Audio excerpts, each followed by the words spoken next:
황동현의 시선 집중, 집중 인터뷰. 최근 국가인권위원회가 혐오 표현의 개념과 유형, 대응 방안 등을 담은 혐오 표현 리포트를 발간했습니다. 담겨있는 내용에 따르면 5.18 망언과 같이 역사적 사실을 부정하는 표현도 반인륜 범죄를 정당함으로써 피해자들에 대한 차별을 선동하기 때문에 혐오 표현의 일종이 될 수 있다고 되어 있는데요. 한 혐오 표현 전문가 역시 5.18 왜곡 문제에는 호남 차별의 혐오 표현이 담겨 있다는 점을 지적한 바 있습니다. 숙명여자대학교 법학부 홍성수 교수 연결해서 5.18 왜곡 문제와 혐오 표현에 관한 이야기 나눠보겠습니다. 교수님 안녕하세요. 예, 안녕하십니까. 네, 혐오 표현의 심각성이 이 사회적 문제가 되고 있는데요. 교수님 보시기에 어떻습니까?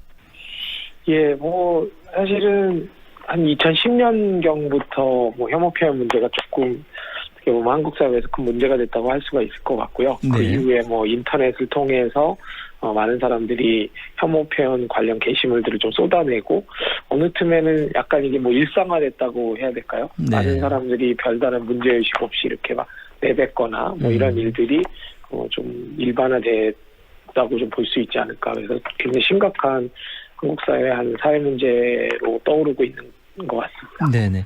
그런데 이제 청취자 여러분들이 보시기에 혐오 표현이 왜 문제가 되는가 이게 이제 궁금해질 것 같습니다. 어떻습니까? 예. 일단 이제 혐오 표현이라고 하는 건 어떤 특정 소수자 집단에 대한 편견을 드러내는 거거든요. 네. 근데 이제 편견이 마음속에 있는 것도 이제 문제가 되지만 이제 그것을 드러내게 되면 다른 사람의 편견을 더 강화하게 되고 그것이 별 문제 없는 것처럼 이제 사회에서 받아들여지게 되죠. 그렇게 되면 다시 이제 차별을 낳는다거나 아니면 그 집단에 대한 폭력을 낳는 이런 경우까지 있고 또 궁극적으로는 그 이제 편견에 시달리는 소수자 집단의 사회적 지위를 떨어뜨리게 되는 거거든요. 그러면 어떤 정당한 시민권을 갖고 있지 못한 그런 상태로 이제 내몰리게 되는 거고요. 그래서 어떻게 보면 혐오 표현은 표현에 불과하다고도 할 수 있지만 사실 이런 엄청난 사회적 위력을 갖고 있다는 점에서 심각한 문제가 아닐 수 없다라고 말씀드릴 수 있을 것 같습니다. 네. 이 혐오 표현이 일정한 특징을 좀 가지고 있을 것 같기도 합니다. 예. 가장 큰 특징은 일단은 아까 말씀드렸더니 편견에 기반하고 있다는 게 가장 중요하고요. 그 편견에 기반해서 어떤 소수자 집단을 공격한다. 공격이라는 건 이렇게 절멸하자 이렇게 나가는 경우도 있지만 차별을 선동한다거나 아니면 약간 열등한 존재로 여긴다거나 이런 식의 발언을 통해서 이제 차별을 조장하거나 선동하는 그런 형태가 가장 일반적인 특징이라고 할 수 있을 것 같습니다. 네. 역사적 사실이나 이게 정치 현상을 향한 혐오 표현이나 이 왜곡이 두드러진 이유가 좀 있을 것 같은데요. 예, 사실은 그 역사적 사실 자체를 문제 삼는 건 아니고요. 대개는 이제 그 역사와 관련된 집단을 공격하기 위한 수단으로 이제 역사 부정을 활용하게 되는 거죠. 그래서 대부분의 경우는 그 역사 부정 자체가 문제라기보다는 그 역사 부정으로 인해서 그와 관련된 어떤 집단의 피해 이것이 훨씬 더 이제 중요한 문제가 되는 것 같습니다. 네. 광주의 경우 이제 5.18이 있었지 않습니까? 예. 그런데 이 문제에 관련해서 왜곡과 혐오 표현의 문제가 유독 이제 심각한 것으로 저희들이 느끼고 있는데요. 예. 교수님 보시기에도 어떻습니까? 그렇죠. 사실 이제 마찬가지로 5.18 역사에 대해서 관심을 가지고 있는 게 아니거든요. 그 왜곡 발언하시는 분들이 그보다는 5.18 유공자들이라든가 아니면 5.18과 관련된 호남인들 또는 그와 관련된 정치인들을 공격하기 위한 수단으로 이제 역사 왜곡이란 방법을 사용하는 것이라고 할 수가 있을 것 같고요. 그러니까 이제 5.18과 관련된 여러 사람들이 가지고 있는 기존의 어떤 문제의식이라든가 사회적 지위 같은 걸 좀 떨어뜨리기 위한 수단으로 이제 5.18 왜곡을 시도한다 이렇게 보는 것이 맞을 것 같습니다. 네, 이처럼 이 혐오 표현 자체가 만연하게 됐을 때에 이 시민들이 보실 때 가장 걱정되는 측면들은 뭐가 있을까요? 예, 아까 이제 말씀드렸던 것처럼 편견이 더 강화된다거나 아니면 안 그래도 차별을 받고 있는 집단인데 그 차별이 더 이제 강화된다거나 이런 것들이 이제 기본적인 문제가 될 수 있겠고요.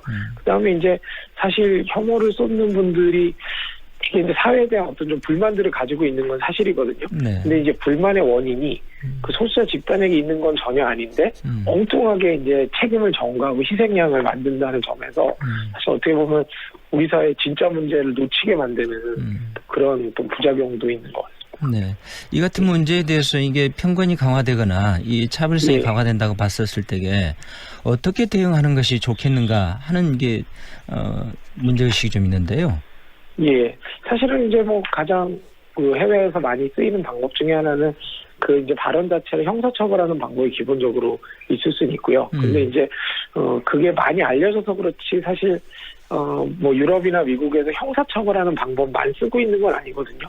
뭐 예를 들면 뭐 초중고에서 교육을 강화한다거나 뭐 시민 교육을 또 강화한다거나 아니면 또 정치인들이 그런 발언을 했을 때 그 정치인을 퇴출시킨다거나 아니면 사회에서 이제 그런 말이 발붙이기 어려운 환경을 만드는 이제 그런 일들과 함께 가는 것이지 무슨 형사처벌만으로 문제가 해결되는 건 아니기 때문에 뭐 어떤 단 하나의 화끈한 방법이 있다기보다는 좀 여러 가지 방법들을 뭐 동시다발적으로 쓰는 수밖에는 사실 뭐 대응 방법으로는 뭐 그런 방향으로 접근하는 것이 가장 이제 맞다고 보여집니다. 네네.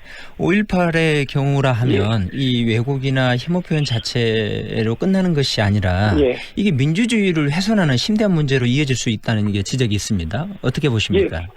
그렇죠. 사실은 이제 뭐 5.18의 역사 자체가 한국의 이제 민주주의를 만들어온 중요한 역사의 그 구성 요소라고 할 수가 있잖아요. 이제 그런 부분들을 부정하는 것은 곧 이제 한국의 민주주의 역사를 부정하는 것이고 어떻게 보면 대한민국의 근간을 뒤흔드는 이제 그런 발언이라는 점에서 특별히 더 위험성도 가지고 있고 문제가 있다라고 얘기할 수 있을 것 같습니다. 네.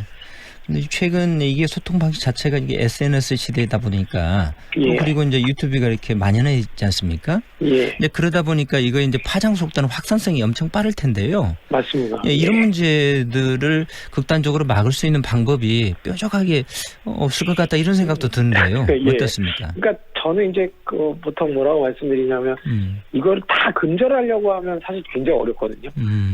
근데 이제 그렇게 그런 목표를 세우기보다는 좀 불편하게 만드는 거죠. 뭐 예를 들면 인터넷 어딘가에서는 그런 왜곡 발언이 있을 수는 있는데 최소한 뭐 네이버 같은 데서는 찾아보기 어렵다.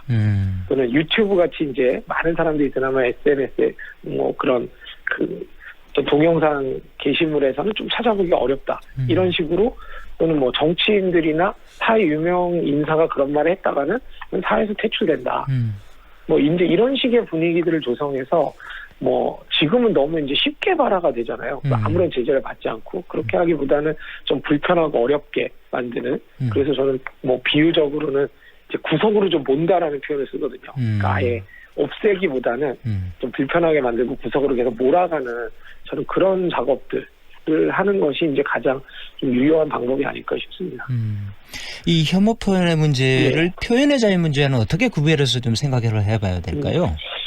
그러니까 이제 자정이 된다면은 표현의 자유에 맡기는 게 가장 맞죠. 이제 자정이 어렵다라고 한다면 일정한 이제 규제가 필요하거든요. 근데 대부분의 이제 혐오 표현은 강한 집단을 대상으로 하는 게 아니기 때문에 뭐 사회적 강자를 조롱한다 이런 건 이제 사회적 강자가 좀 버틸 수도 있고 또 그걸 반박을 함으로써 해결할 수도 있는 반면에 이 사회 약한 고리를 이게 건드리는 거기 때문에 마냥 그냥 자정에 맡기자라고 하는 것은 뭐 이제 그 효과적인 해법이라고 보기가 어렵고요. 어쨌든 우리 국가나 또는 공동체 차원에서 어떤 식으로든지 약간의 이 제재나 뭐 이런 것들이 가해져야지만 좀 균형을 찾을 수 있는 게 아닌가라는 생각을 합니다. 그런 면에서 보면 뭐 표현의 자유 원리하고 충돌하는 건 아닌 거죠.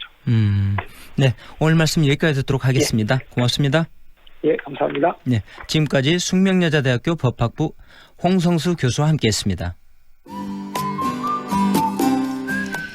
이 시각 교통정보입니다. 광주 시내도로의 교통량 30분